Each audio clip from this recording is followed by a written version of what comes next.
Hello friends, आज हम discuss करने जा रहे हैं बहुत इम्पोर्टेंट टॉपिक। वो टॉपिक है कि वर्षा क्यों होती है।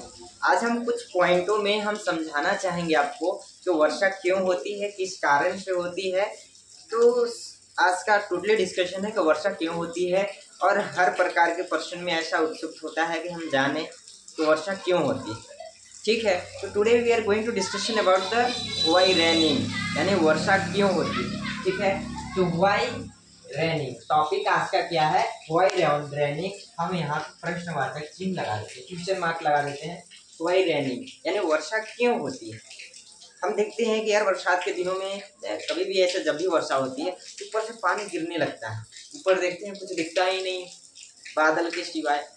तो हम वही सोचने जा रहे हैं कि वर्षा क्यों होती है, what is the reason behind it, इसके पीछे कारण क्या है और वर्षा होने से फायदा क्या है।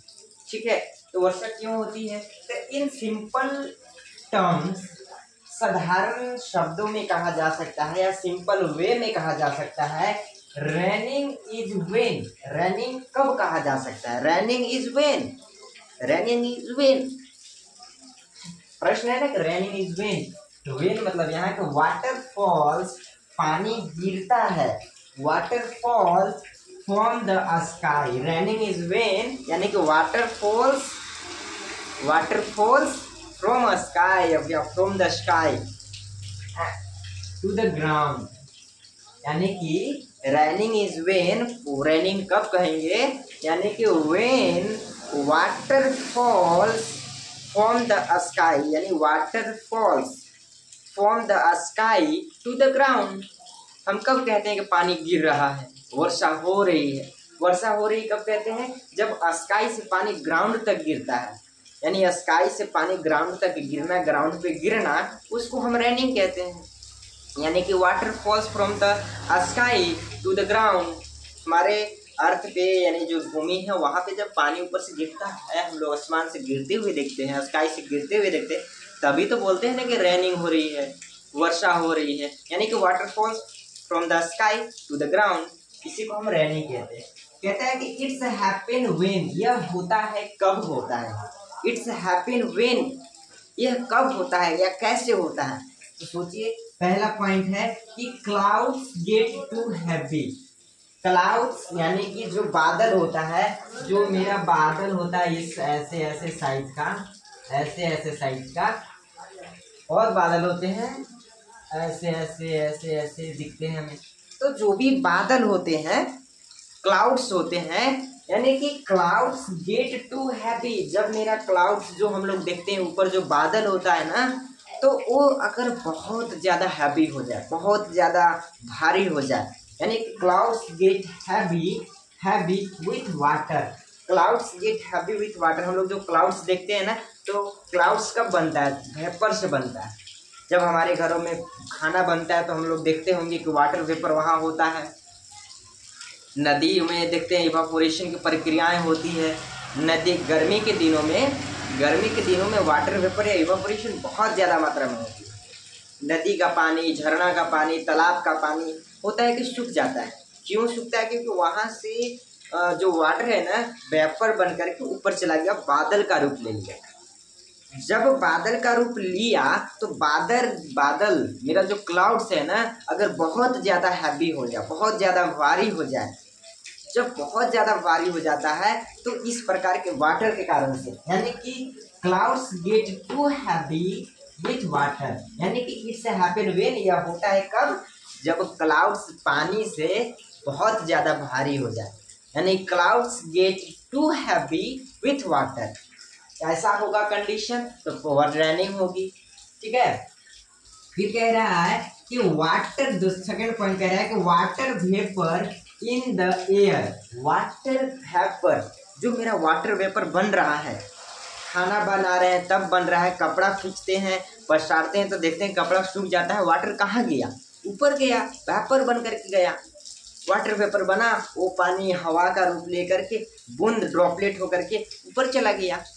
तो जब water vapour in the air cools down, water vapour in the air, जो भी यहाँ से गर्म होकर के जाता है ना, यानी कि जो भी वेपर बन करके गया अगर ऊपर जाकर के कूल्स डाउन यानी कि ठंडा हो जाता है, बहुत ठंडा होने लगता है, यानी cools down and turns into the droplets. सोचो यहाँ से जो एयर बन करके गया, वाटर वेपर बन के गया, आपको दिखेगा नहीं। वाटर वेपर ऐसा होता है यानी कि छोटे छोटे बूंद के समान होते हैं। छोटे छोटे बूंद भी मत कहो, तो एक हवा में मिली हुई पार्टिकल की तरह होता है। जैसे हवा में कैसे है, ऑक्सीजन है या बहुत धूलकण भी होते हैं, हमें दिखते नहीं, उसी प्रकार से पानी अभी भी है हमारे एयर में, वाटर। अभी बरसात का मौसम है हमारे यहाँ, तो ये अभी भी यहाँ पे हवा में वाटर मौजूद है, लेकिन हमें दिख नहीं रहा, क्योंकि बरसात के दिनों में भी वाटर वेपर होती है, गर्मी के दिनों में सबसे ज़्यादा वाटर वेपर होता है।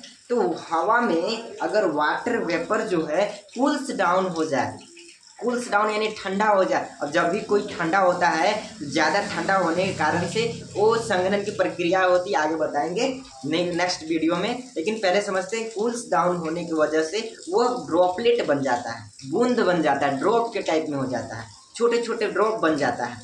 अब देखो, टर्न्स इनटू ड्रॉपलेट। अब छोटे छोटे बूंद के रूप में बन गया, पहले एयर के रूप में था तो उड़ रहा था, जब बूंद के रूप में बना तो गिरेगा नीचे ना, क्योंकि भारी हो गया तो गिरेगा ही गिरेगा। ठीक है, तो दूसरा प्रक्रिया है कि water vapour in the air cools down, ठंडा हो जाता है, and turns into the droplet.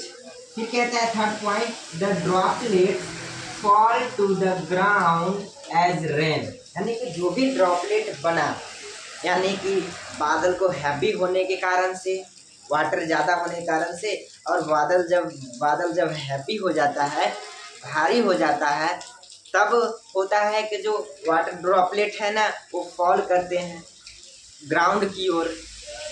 इसी को हम लोग रेन कहते हैं, इसी को हम लोग वर्षा कहते हैं।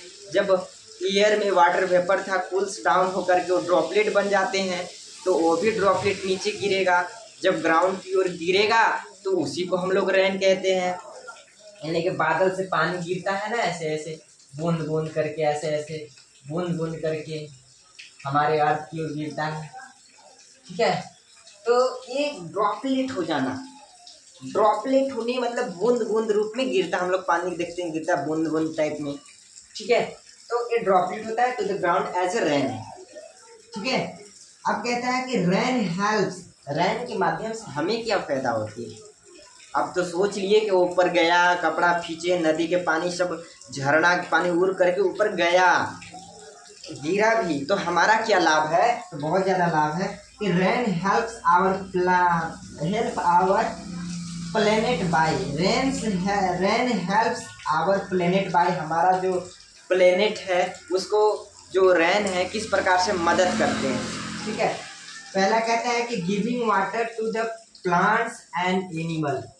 प्लांट्स को, पौधे हैं जो बरसात के दिनों में देखिएगा तो हरे भरे दिखेंगे, बहुत अच्छा दिखेंगे, क्योंकि सभी पौधों को हमेशा दिखते हैं, लेकिन ज़्यादा मात्रा में हरे भरे कब दिखते हैं, बरसात के मौसम में, क्योंकि हर एक पौधा को पानी परिपूर्ण तरीका से मिलता है, पूर्ण तरीका से मिलता है।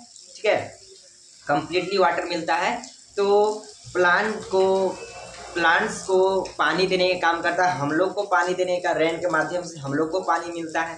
ठीक है, ग्राउंड लेवल बना रहता है तब ना हम लोग चंपाकल या जो भी हम लोग यूज करते हैं पानी मिलता है। ठीक है, कह रहा है कि फिलिंग अप लैक्स। ठीक है, लैक्स को भरने का काम करता है, रिवर्स को भरने का काम करता है, एंड ओशियन को भरने का काम करता है। तो आज का कंप्लीटली डिस्कशन था कि रेन का मतलब क्या होता है, रेन क्यों गिरता है, वाई रेनिंग, वर्षा क्यों होती है। तो मैंने कुछ पॉइंटों में आपको बताने का प्रयास किया। इससे मैंने कब होता है रेन, वो व्हेन हैपन, यानी इट हैपन व्हेन। फिर मैंने पढ़ा कि रेन होने से हमारे प्लेनेट को किस प्रकार से लाभ है, किस प्रकार से मदद करता है, प्लेनेट को हमें पानी देता है, प्लांट्स को पानी देता है। ठीक है, और ऐसा होता है कि रिवर्स, लेक्स एंड ओशियन सबको भरने, फिलिंग अप करने का काम करता है, जिसके कारण से हमारा ग्राउंड लेवल बना होता है, जो हम मतलब सब दिन पानी का यूज करते हैं, जिसके कारण से। तो आज का डिस्कशन बस बहुत अच्छा था, बहुत अच्छा कहने के साथ साथ था कि आज का टॉपिक बहुत इम्पोर्टेंट है। क्योंकि इसको बारे में हर कोई को जानना चाहिए कि वर्षा क्यों होती, व्हाट वाई रेनिंग। तो that's all, thank you, have a nice day, best of luck.